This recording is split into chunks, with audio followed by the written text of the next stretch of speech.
Let's try this again, shall we? So, what's on my mind? Well, a lot of people probably already know that, but protesters across the world, man, love it, love it, love it. Thank you, every one of you who are out there. Thank you so much. I would be right there with you if I could. It's 11:13 p.m. where I'm at right now, so Thursday, April 16th, 2020. Just so I can remember this later. People are protesting. They want their freedoms. They're tired of it. I love it. It's amazing. I've been on my one-man protest with my yellow vest. I wasn't today. But, it happens. Gotta take a break sometimes, right? I'm so proud of so many people. I mean, it's just like, it's tears of joy kind of proud. I hope this whole worldwide lockdown, quarantine nonsense does end rather quickly without bloodshed. What I was talking about earlier, even though it didn't record because audio problems, I've updated, so I don't know how any of this was working yet. But it's fixed now. The thing that I've had problems with, I've been talking about it since day one. Well, I have several issues. One, who gets to say that me or you or that guy or that girl or whoever is essential or non-essential? Who has the right to deem your job non-essential? Who? Is your boss? So you shouldn't even have a job? I mean, that's a whole other can of worms there. But who gets to say whether you are essential or not? Where are the people who are doing Black Lives Matter and the Christians who are doing All Lives Matter on this? Where are they at? Where are the people saying all jobs matter, all jobs are essential? Where are the All Lives Matter people now? Because they should be out there protesting too. A lot of people who like to protest over anything and everything, they're silent.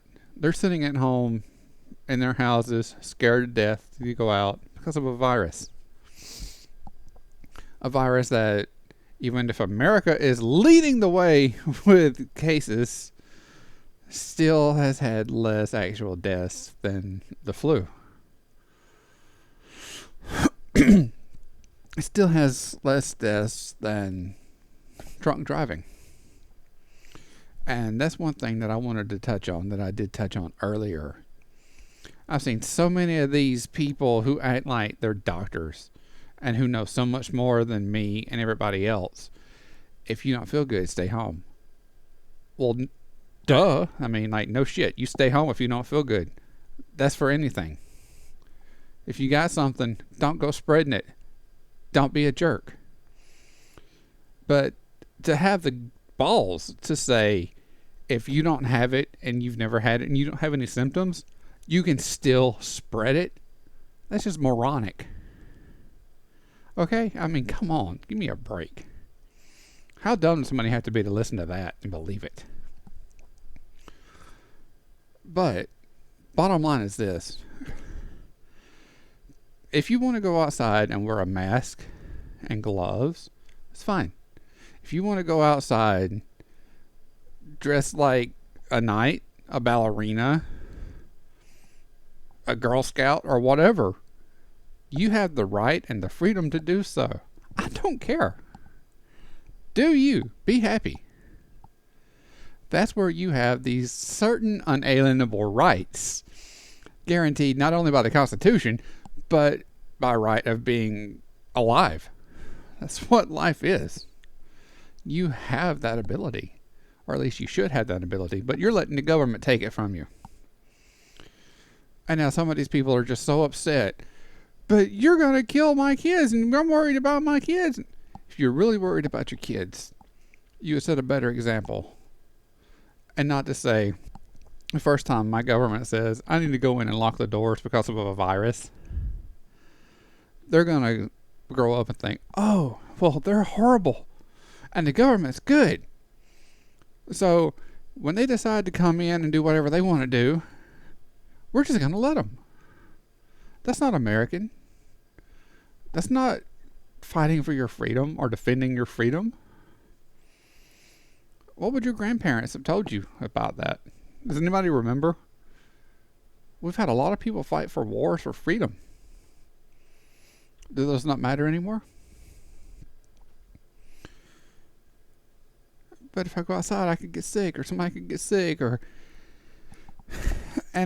Lord help her, I had this woman, she was so fired up.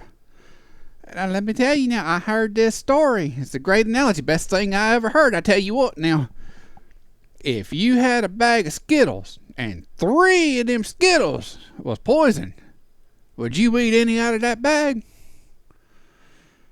Now, my response is, I'm a jackass a lot of times and sarcastic. I don't like Skittles anyway. You're missing the point. It was a metaphor. Okay. Here's the deal. Let me break it down for you.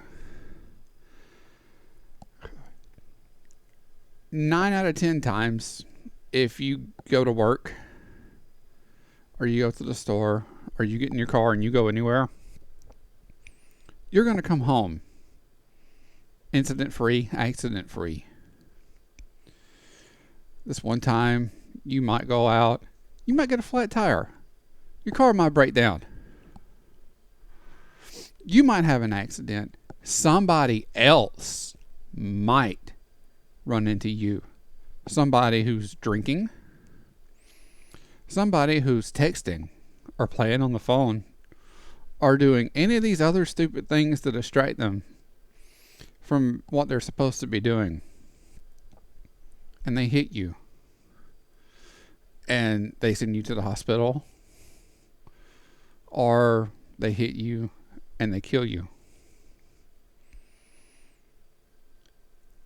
Now, I want you to stop and think about this totally seriously. Knowing that that could happen at any time, at any place in your life, has it ever stopped any of you from going to work, from going to the store, or from doing any of the things that you've ever done? No, it hasn't. And I have had accidents in the car. When I was a teenager, I had an accident. I went home. I gave my keys to my mother. I said, I'm done driving for a while. I'm not doing it until I'm comfortable again. Okay. I've had issues with things. I am a germaphobe. You know, I was laughed at for walking around wearing gloves before, years ago. And see, it's not a new thing. If you go and you wear gloves all day, every day, everywhere, normally, people are going to laugh at you and call you stupid. But when you really think about all the germs you encounter on gas pumps, oh no, we can't get rid of them though. No, we can't get rid of the gas pumps. Door handles, restrooms, money, your food. If you go order food from somebody, if you go eat, you don't know what the people in the back are doing. You don't know if they're wearing gloves. You don't know if they're sanitary or not. But drive-thrus are still open. Now let me make a point on this. I'm not a doctor. But if you're exposed to something, a virus or bacteria or whatever, there is no 5-second rule. Look that up. If you drop something on the floor, as soon as it touches the floor, it's contaminated. If you're out in public and you're around somebody, if they have symptoms of something, you're still contaminated. It doesn't matter if you're 6 feet away, if you're only in contact with them inside your car or inside a building. So there's no point in shutting down the inside and letting drive-thrus be open. There's no point in inconveniencing people where they can't go and sit down with their families and have a nice meal and relax. There's no point in any of it, because any contact is still contact. If you're exposed, you're exposed. It doesn't matter. You need to think about that. I've had to calm down a lot since the last time I tried this. But, I mean, come on, people. Use your heads here, for real. All I want is freedom to do what I want to do and to live my life my way. That's all I want for y'all. And, you know, I don't believe the government should have the right to tell you that you can't do whatever. You know, I'm fine with certain things. I'm fine with paying for a license, although you don't need to. You shouldn't have to. But hey, you know, consider it a donation. If they're doing a good job, support them. That's all I'm saying.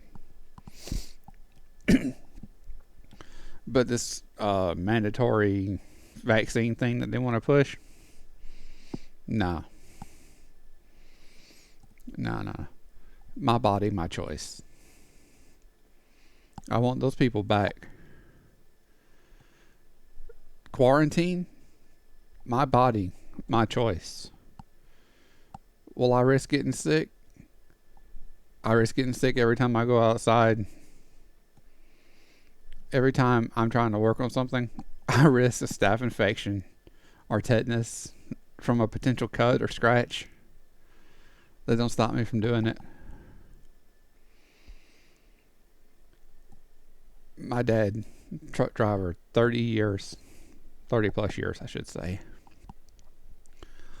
I don't know how many million miles accident free. Multiple millions of miles accident free. Still had accidents. Still saw countless accidents. And yet, the states didn't lock the interstates down. They didn't lock the roads down. They didn't quarantine us because somebody somewhere got killed in a car wreck. You gotta really stop and put the stuff into perspective. It's, you know, it's about you. It's personal risk management, or whatever you want to call it. You take a risk when you wake up in the morning. Everything you do. You could go try to eat breakfast. You might get food poisoning. You never know. Everything in life is a risk. Do you really want somebody telling you that you can't function normally? That you can't do what you've always done? That you can't provide for your kids, for your spouse, for yourself? That you have to depend on your government to do it for you? Is that really what you want? It's not what I want. Even if I'm being forced into it, it's not what's inside of me. It's not American. It's not the American spirit. We're fighters. We're freedom lovers. We're freedom fighters. We love our freedom. And, you know, if we give up freedom for any reason, for any length of time, there is no guarantee that we will get it back. There is no guarantee that if you gave your freedom to the government, they would ever give it back to you. There's no incentive in it. There's no reason that they would have to. And you can't vote them out because you've given that up. Let me make this very, very, very clear. And I've said this before. If you give up your Second Amendment rights to own a gun, to have a gun, you've given up your ability to fight. If you give up your First Amendment rights to freedom of speech and to peaceful assembly and religion and whatever else, which is a big thing that's happening right now. People are being fined for sitting in their cars having church services. Yeah, there's lawsuits over that now. But if you give that up and they take that away, there is absolutely nothing stopping them from repealing the 14th Amendment, which gives blacks the right to vote. There's nothing at all stopping them from repealing the 19th Amendment, which gives women the right to vote. Now let me ask you something. Aren't the majority of Democrats possibly blacks and women? I don't know the statistics, but just, bear that in mind. Especially if you are a Democrat or Republican. It doesn't matter. It is not political. It does not matter who you are, what color you are. They don't care if you're whatever kind of gender you want to be, whatever your skin color is. All they want is to control you. Now, not all the government people are that way. Some are. That's just the way life is. But, you always have to be vigilant. And you can't say, I want to give up this freedom for some security, because you might be secure, but you'll never be free again. There is no promise whatsoever. If they do promise you, they can delay it. Kind of like the whole thing with this.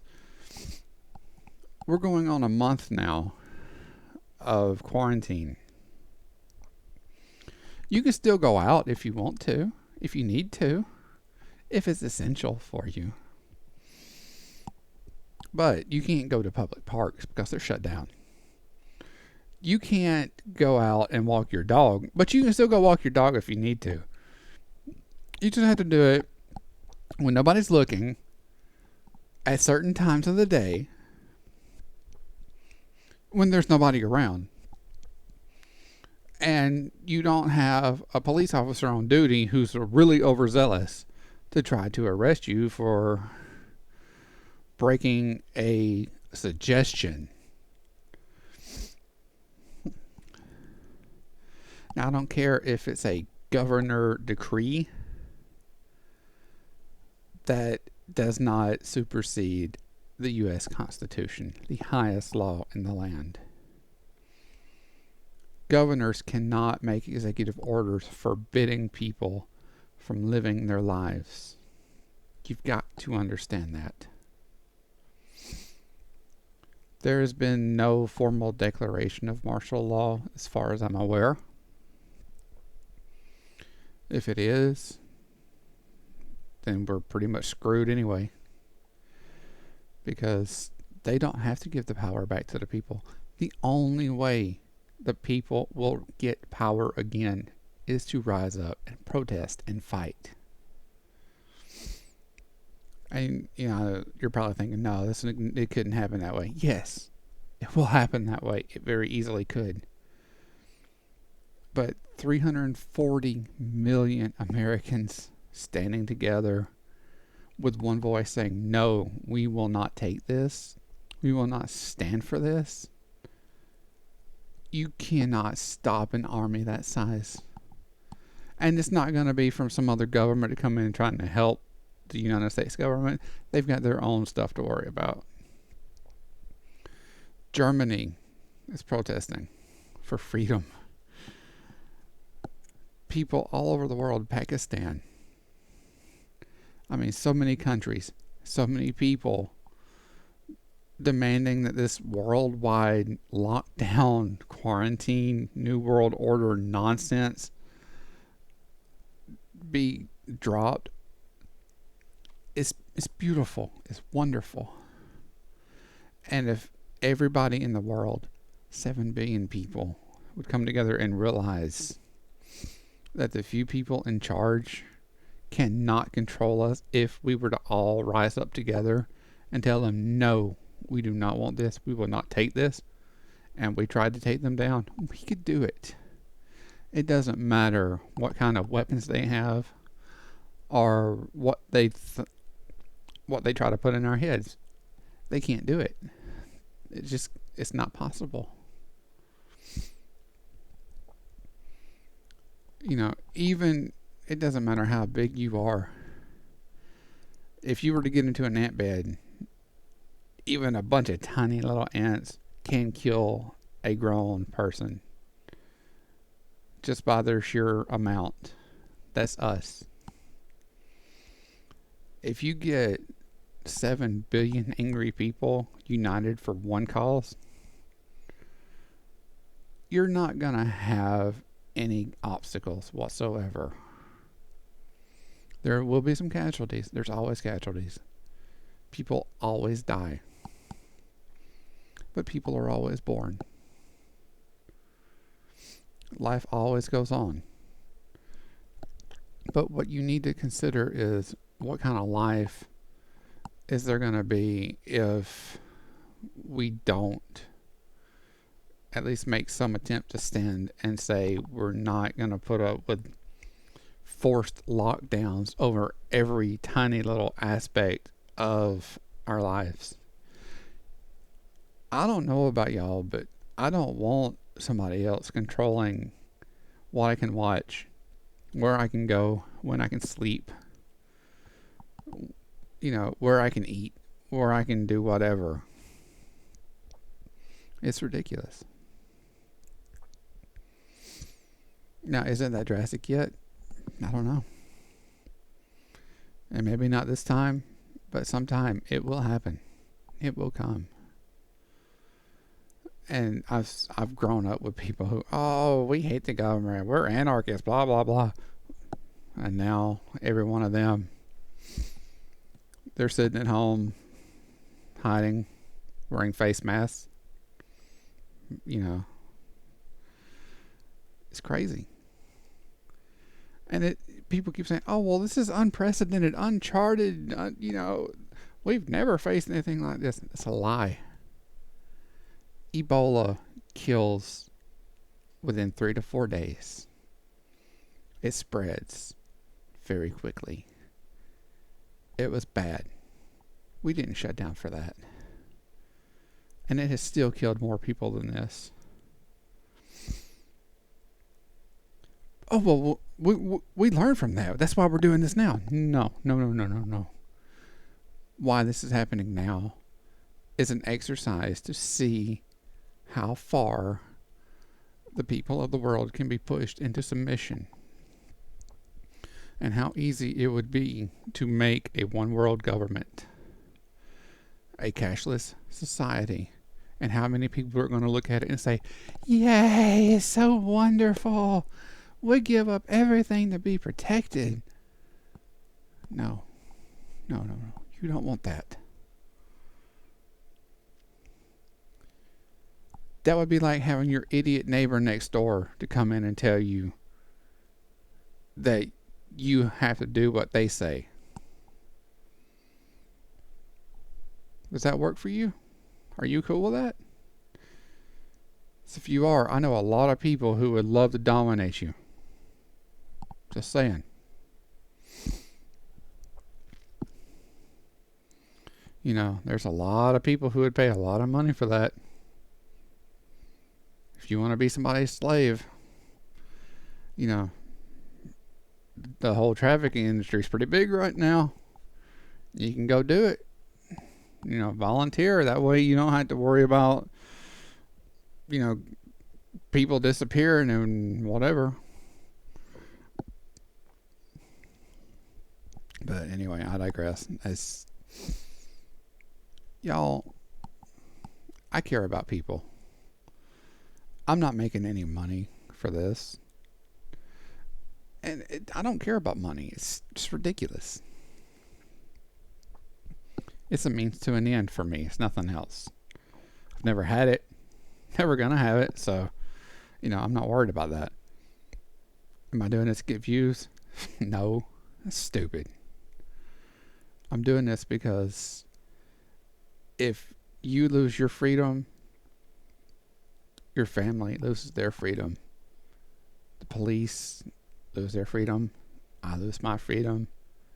If one goes down, we all go down. That's just the way it is. It doesn't matter what kind of metal you have pinned on your chest.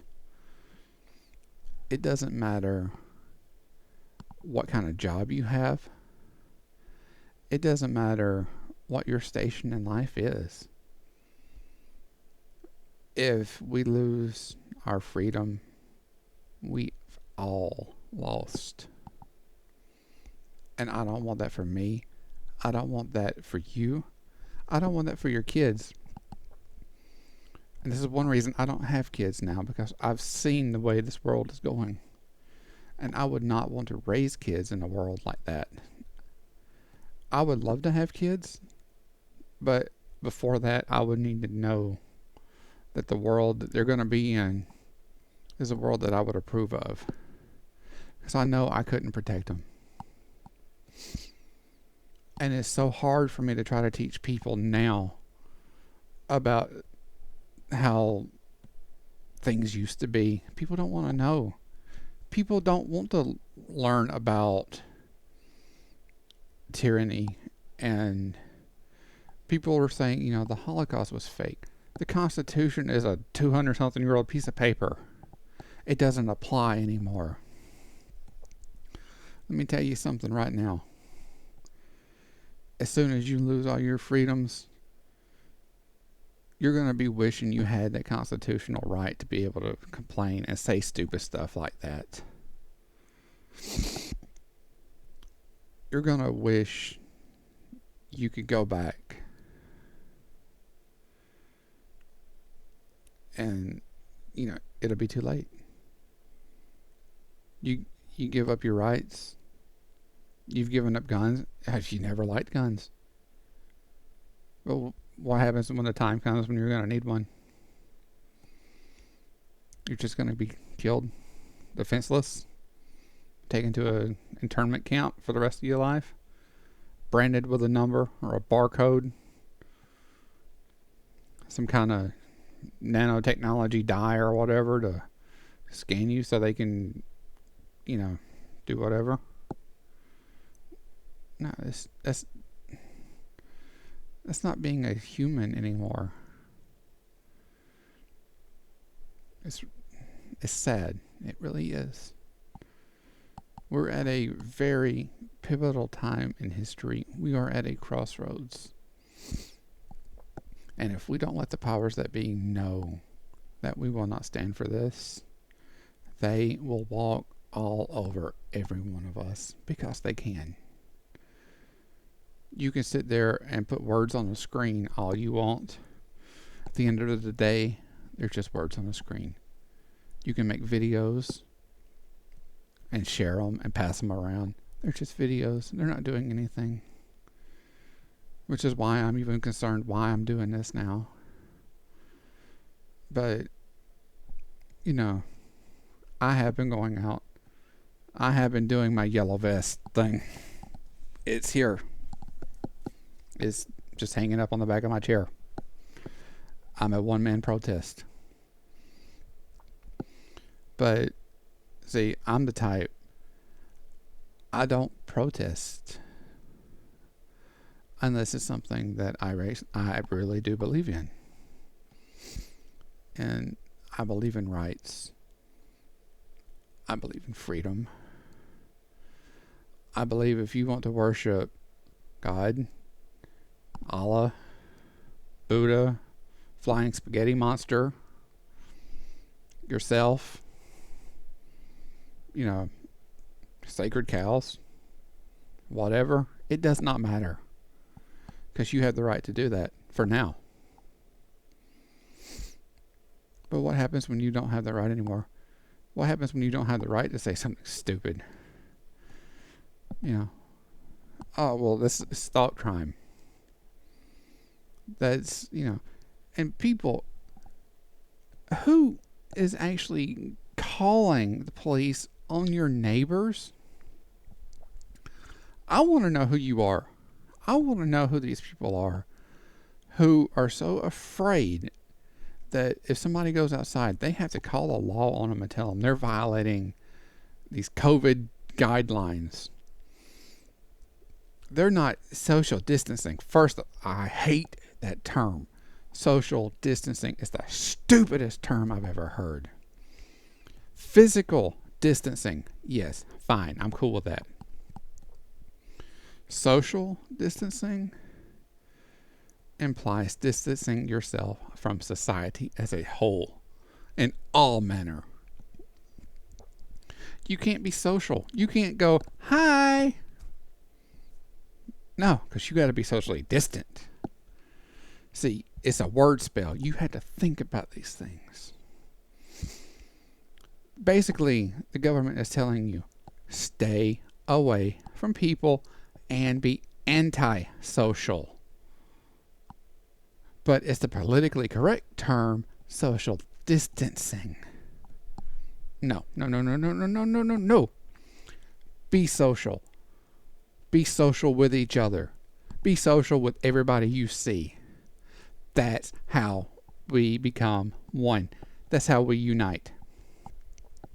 When you're socially distant from somebody, you're emotionally distant from them. You're mentally distant from them. You do not come together. You are not united. It's more divide and conquer techniques.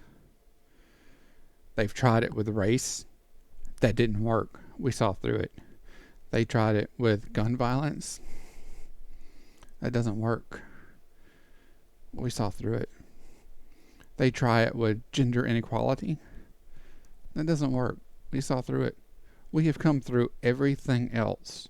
So now they have to do it with an invisible threat, because what you can't see is what scares people the most. The fear of the unknown is the greatest fear there is. But why? Why would you fear something? And I'm not saying that I don't believe in it, because I'll be honest with you. You can ask anybody. When it first started, I said it was a hoax. I did not think the virus was real. Okay, but I was wrong. I admitted it. I conceded that. And yeah, the virus is real, but it's not as bad as what has been said. And I corrected myself early on, and I said, okay, fine, it's real, but I don't think it's going to be as bad as what people are predicting. And now, lo and behold, here we are a month later, and you're getting reports all the time. This virus is not as bad as what we had predicted, thanks to social distancing and being locked in your house. Let me ask you something. And this may just be an unpopular opinion, but if you contract a virus or any kind of disease and you stay inside, yeah, you're not spreading it. But with all of the disinfectants that have been hoarded, How are you ever going to get rid of it if you don't get outside and get some fresh air? Because you're living in an enclosed building where you're too afraid to open a door, to open windows. You're in a chemical cocktail of all the chemical or everything that's already in there. You know, from your carpet fibers to your wood to your paint, dust, you know, all the chemicals in everything you use daily, plus all these disinfectant chemicals, plus this virus that's supposed to live on everything and be nigh invulnerable, even from disinfectants. Come on. Give me a break. You're locking yourself in. You're putting yourself in a big pot of tepid soup. And it's not going anywhere. Or you can go outside. And maybe you can get well. But if you stay inside and you're locked up, you're going to have respiratory problems anyway. Believe me, I know. Well, you don't have to believe me. Don't trust me. Don't. Go lock yourself in a room for days, hours, months, years. Have at it. Knock yourself out. But don't tell me that I got to do it, because I've been there. I've done that. I know what it's like to be in a house where you can't open the windows because they might fall out. I know what it's like to be in a place where you're surrounded by pollen and, you know, bugs and, you know, grass and irritants. And look, I'm allergic to a lot of stuff like that. I know very well. I had to use a mask just to cut the grass. I can't walk in grass barefooted because I will get sick. You know? But the thing is, I still do it. And I know I'm going to regret it. But I make the choice. I'm not contagious. But I know it's going to hurt me, but it has to be done. Somebody has to do it. So, I mean, it kind of comes down to sometimes shit happens. Someone has to deal with it. So who are you going to call? If you can't call anybody, you got to do it yourself. How are you going to do it if you can't get out? I mean, it's just this affects literally every aspect of everybody's daily lives. And at what point do we draw the line? And I'll never understand what is not essential. And no, I don't care if it's a nail salon. That could be non-essential. Barbershop's non-essential. Yeah, we can all cut our own hair. We could all do our own nails. We could also all grow our own food. But guess what? They're not letting you buy seeds. Have y'all seen that? Places like Walmart and other places? No. Seeds are non-essential. You can't buy those.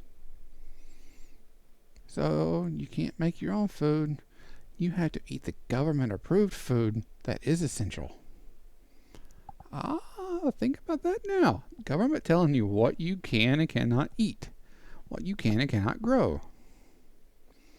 But you have the freedom to choose from a very limited list. That's not a life for me. No. This has gone on 40 minutes. I could keep going, but I'm not. Y'all, be strong. Open your eyes and look around and realize that most of the time the skies are blue, the birds are out, life is going on, life is happening, whether you're in your houses or not. But you have to decide what is an acceptable risk for you and not let me or the government or anybody else tell you what is. Have a great night. I'm out.